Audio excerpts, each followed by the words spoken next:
Hi, my name is Sharil Samri, and I'm currently 31 years old, going to be 32, and I am the unorthodox preschool teacher.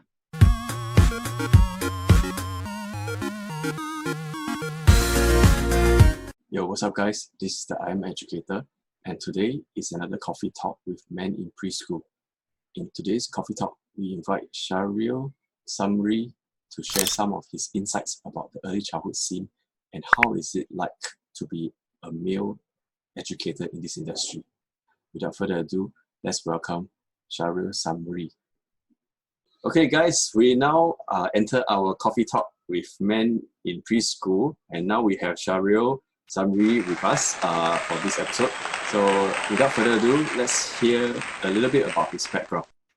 Hi, Robert. Thank you very much for having me here for Coffee Talks with Men in Preschool. I'm actually very thrilled to be here, and actually, I'm very nervous at the same time. But you know what? Put that all aside. Again, ladies and gentlemen, if you're watching this, my name is Sharil Samri. I'm currently a preschool teacher in one of the anchor operator here in Singapore. I would not like to disclose that part. It's okay, it's fine.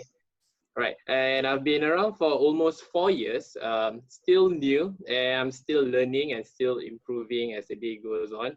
And I'm basically teaching more towards the K1 level and K2. But apparently I've been tasked or assigned to be a mother tongue teacher, which is in Bahasa Melayu. So I've been taking the N1 and N2 children as well. So it's been a roller coaster journey, I should say.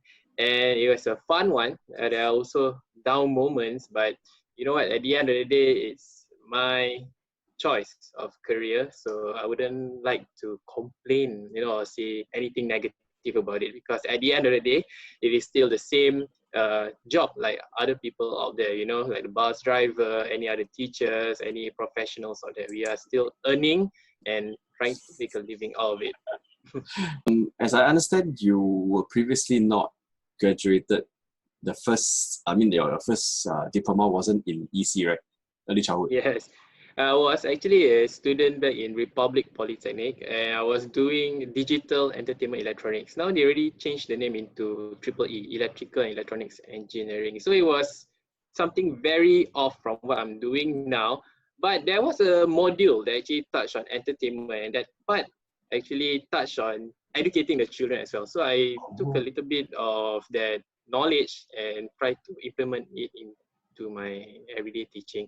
So what we are doing now, I mean, like we are focusing more on technology, am I right? Yeah. So I try to, when there's discovery of the world lesson, sometimes I try to add a little bit more to what the lesson plans have been provided for us. So, just a bit of that. And I think, you know what, at the end of the day, you may be studying something, but you might end up into another thing. So I think that's quite normal, Sometimes you can study for law and then you end up to have your own kopitiam franchise. We heard a lot of kind of stories. So yeah, that's true. Maybe this is one of the many examples out there. So during your time when you took your diploma, was a place and train scheme? If I'm yes, correct? It was a place and train scheme. I totally forgot about the name of the scheme itself.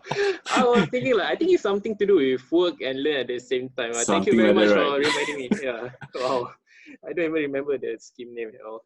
Okay. So in your journey as EC educator now, right? Do you have a time when it's most memorable or heartwarming that you encountered so far? Any particular incident?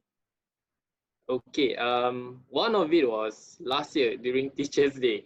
So I was being told that we're going to have AGDA people and HQ people coming over to my center. They are going to test me and some of the other teachers about the outdoor lesson knowledge that we have been sharing for quite some time. So I was, burning my midnight oil, ensuring that every words, are being placed correctly inside the cue cards, and make sure that I did not go off at any other parts. So I was memorizing a lot of theories, I was like, okay. So eventually I fell asleep around 3 a.m. I have to wake up at 5 a.m. So imagine, I was so nervous. They asked us to wear very smart because, wow, it's going to be a very big thing, you know. Agda people, when you see Agda, it's like something you're going to be like, correct. oh my God, they're coming. So I went to work and everything. And I saw a lot of setup, you know, like there's big cameras and all that. I thought they're just coming to check on us. What is this camera doing here and all that lightings? And okay, never mind, just ignore that. So they call my name, asked me to enter into one of these classroom. So it was like a 2020 interview kind of setting. You know? I don't know if you know about the program 2020. It was kind of old interview program. So I was seated there. They start to be very serious. And I said, so what do you think of outdoor learning? So they kind of like scripted it out already. So I just answer whatever I know. Then suddenly they ask questions that are not related to what I've been told to prepare. So like, well, what do you think is the best thing, you know, being a preschool teacher? So I was just doing a casual talk with them, and suddenly all those questions and all that. Then out of nowhere, my K1 and K2 children came out from the music room. The music room was behind me. Okay. So they came out with a box of letters and they say Happy Teachers Day, you know. So it was being recorded. So I was like, oh, so this is not about outdoor learning thing, is it? So it was a mix of feelings. And then someone being a guy, you know, I want to be gung-ho, you know, but it was so touching. Apparently tears started to flow out from my eyes. And I was like, oh, this is so embarrassing, you know, because unexpected. Nice. Yeah. So I cannot hold on to my macho-ness, and then after that, just never mind, just cry. It's okay, once a year. So it was a deliberate Teachers' Day prank they pulled onto you. Yeah, it was not only me. It was also a prank, or not a prank. I mean a surprise for another teacher. Okay. In fact, there was another colleague of ours from another center was being done the same. So I was like, okay. So they came up with the video, and then it was a nice one. Yeah. So was it really Agda people, or just that your colleague from another center coming over to Until this? today, right? I think it's still have no idea. Yeah, I think it's HQ. Yeah, because I didn't ask like, you guys are from where and all that, because my principal kept on saying, the Straits Times are coming. You better be careful with your words. Make sure that every facts are out there. You know, don't make us malu like that. Like they said. Wow. I was Okay. like, okay. Just imagine, you know, I only slept for 2 hours, and yeah. Well, if I were you, I'd be so angry about preparing so much and I get pranked like that. But, to be honest, I was a bit frustrated because like, you know. Right. Right. Yeah. Okay. But it was a very heartwarming moment for you, right? Yeah. Okay, that's good. Then Sorry. No, if I don't mind. Yeah, go ahead. Injecting, because another sweetest memory was, of course, only last year I started out the Malay curriculum in my center. So I was on gear number 3 at least. Now it's like gear 4 because everything have to go like in progressive pace. So last year when one of my student was being appointed to do the graduation speech in Bahasa Melayu. Oh, okay. That was another moment that I'm very, very proud. Yeah, because in my center there were easy, right? History. Yeah, it's not easy because mother tongue nowadays, regardless whether you're learning Mandarin, Tamil, or Malay, you know, most of us are speaking English at home, and same goes for the children. So to actually groom them, you know, to able to speak fluently, you know, during that K2 concert, I was like, wow, there was another bonus point.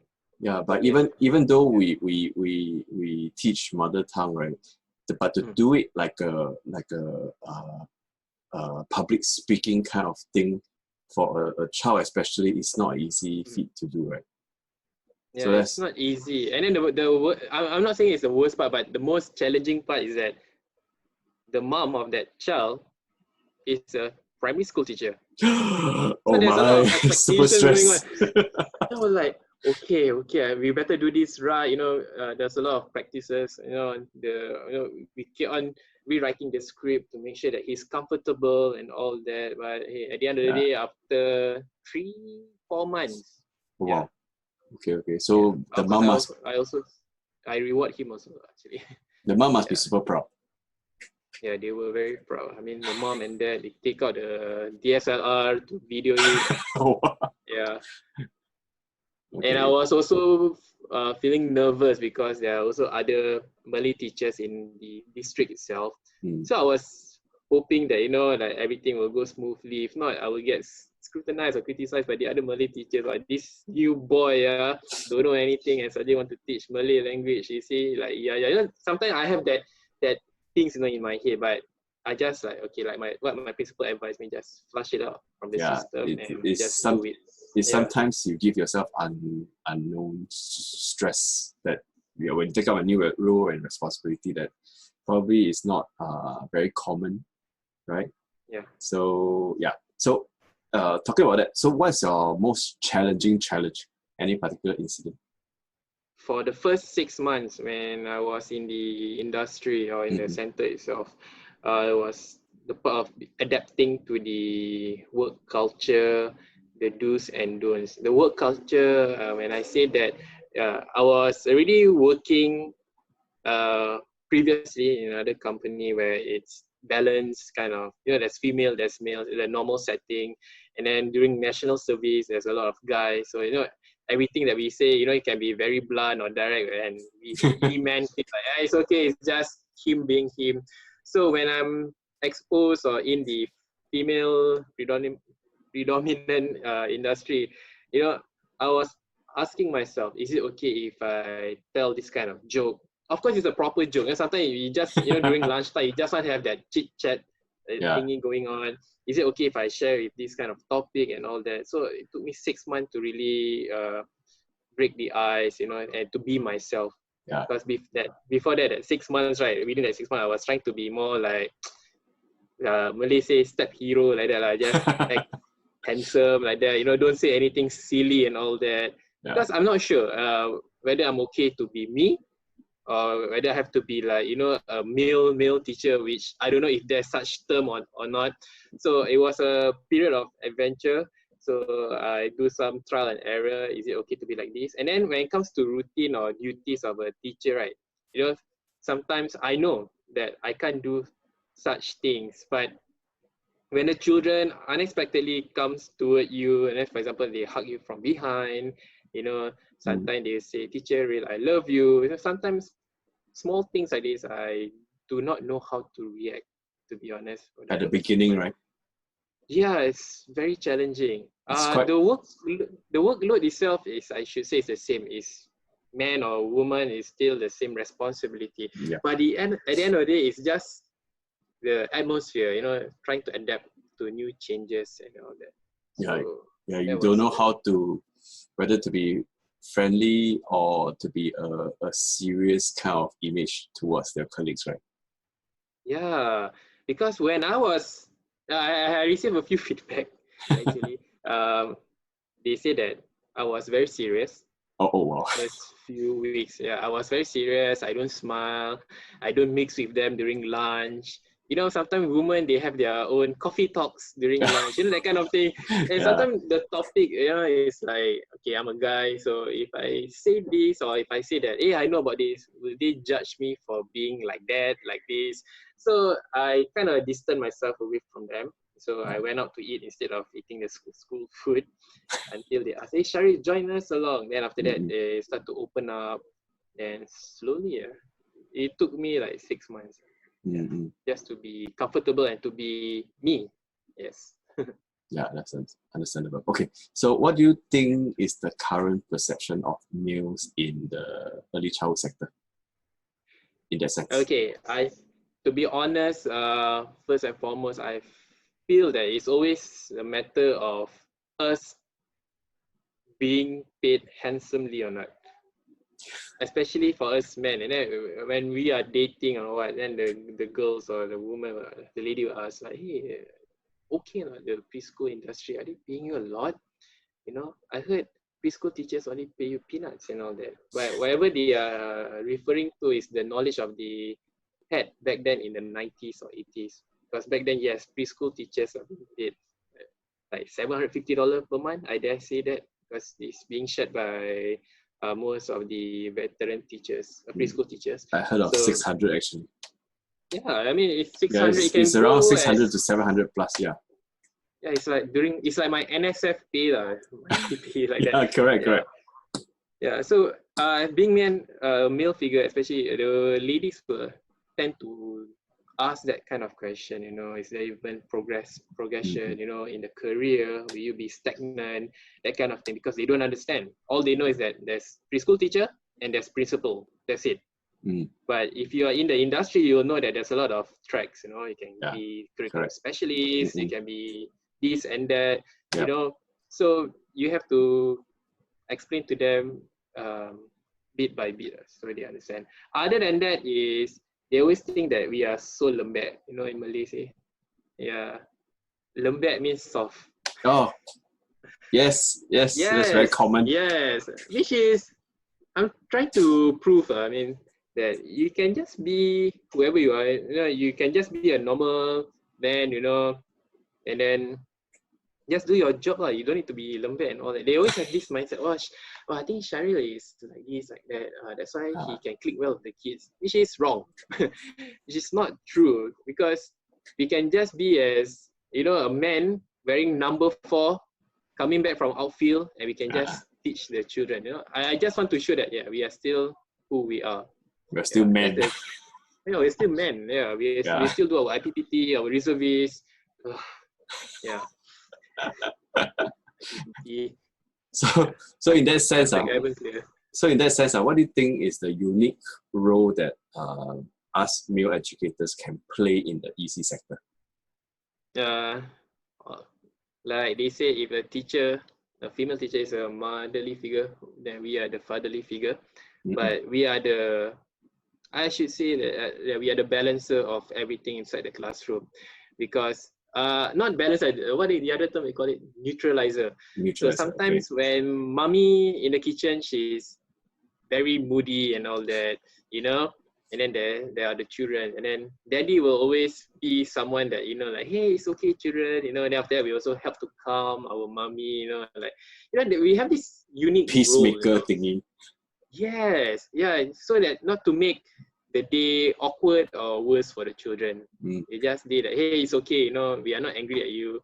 And I'm hardly angry at the children for the past 4 years, because there are styles and systems to always handle children. So I've never ever raised my voice. If I'm really, really angry, I will just stare at them like this. The silent treatment kind of thing. Yeah. But yeah. Do you think it works? It works, especially for the N1, N2s. For the K1, K2s, I think we kind of developed some form of understanding and all that. So it's not really that hard. Yeah, it's just that they really know what is wrong and right. And then, so, you know, children at that age, they are just loud. They are very talkative. So we just have to implement classroom rules and everything will be back in order. So K1, K2, I mean, I don't really like stare at them or lecture them or be angry at them, but more to N1 and N2 actually. So I just do the stare and look at them, pretending to be angry, but, you know, deep down inside your heart, like, this kid is so cute, I shouldn't have done this, I'm a bad man today, you know, I feel so bad. And then after that, I will, of course, apologize and tell these children, like, where did you go wrong? You know, sometimes you have to explain to them. I mean, like, whoever asking me, is it okay to be a male teacher in a preschool setting? I would say that, you know, back in the early 90s, when we see a male nurse, you know, we will ask ourselves, hey, is it okay to be a male nurse here, and that kind of thing. But throughout the years, you know, now they are acceptable. You know, we must, now they keep on saying that, or highlighting it, that we must have a male nurse, because now patients are quite, you know, they say, you know, tough and all that. We need someone to, you know, overcome this challenge. So I'm not surprised if maybe, hopefully, 5, 10 or 15 years down the road, it will be something that people will be okay with it, you know. It becomes a norm. It becomes a norm. Yeah. It will take some time. I think the media, you know, in fact, the companies or the media, they really need to help us in terms of promoting male figure in whatever advertisement they are showing to the masses. Yeah, hopefully that will happen. So in this slide, what do you think is the necessary skills that any potential candidate needs to have before coming to the sector? I think number one is always you must have the heart, the love for the job, because you can have the paper, you can have the skills or whatever theories in your head, but if you don't have the heart, the passion, I think there's no point of You you won't being last in the long with industry. that, right? Without the passion. Yeah. And number two, never ever, like I say, go for the pay. Yes, we need the pay, we need money to sustain a living here in Singapore. But you don't go around like, I need this amount, this and that, this and that. Things will just come in place apparently. So you just have to be very patient and also patient with the kids. Okay. And yes, you must be dedicated to whatever you are doing. Yeah. And of course, last but not least is to be creative. Because if you are the same like the other teachers, then there's no point of you being a teacher, because you are just like product A and product B. You are just the same product. And if children are looking at you the same thing over and over again, they will get bored. So you have something that is different. So you will just gain their interest, and they will start to come to school. They say like, hey, I want to go to school today, mommy. Hey, I thought you don't like to go to school. No, I like to go to school because got this teacher, and this teacher is very this and that, this and that. So that's a plus point, like. Yeah, plus point. That's true. That's true. Okay, so how would you encourage them to come in? I mean, what advice would you give to them? You mean the potential new male teachers to come in? If let's say I will ask you to go out and recruit more male teachers, how would you do it? Okay, first and foremost, I would tell them, please take out your handphone or smart devices, log into your Instagram. There's this group of awesome people from Men in Preschool. Follow them. Okay. If you're interested but you don't know what to do next, we just look at what they are doing, then slowly direct message to anyone there. It could be you. So you can feel free to ask questions when they are free. And number two, always take a look at all these anchor operators or any operators out there. Feel free to email or even give it a call. They will definitely tell you more about the industry itself. And never assume. Never let negativity like clouded your mind, like, hey, you know what, if you join this preschool industry, there goes your gung-ho-ness, there goes this, there goes that, your girlfriend will leave you, blah blah blah, people would think you are very soft, lembek. Ignore that and just think, okay, if you love to teach and if you love to spend your time with the children, and just make that as a focal point and move with it. That sounds cool. Do you have a personal motto in your EC journey? Personal motto, I would just say that anything that you stand by. Yeah, I always believe that I always give my best to every child, because every child, they are born uniquely or differently, so they deserve the best from us in order to be the best. Yeah, that's all I believe. Yeah, that's great. So keep up the good work. So as we have come to the end of our coffee talk now, thank you, Shahril, for coming into our coffee talk with Men in Preschool. Thank you. So thank you for having me here, because this is so something new for me. So thank you very much, and all the way Men in Preschool. Yeah, so next time I have more interesting questions, I will invite you to come on the coffee talk again. All right? Sure. Okay, thanks. Thank you. So I'll see you again. Bye-bye. Goodbye. Euro 2020, just imagine, because they're going to cancel Euro 2020, right?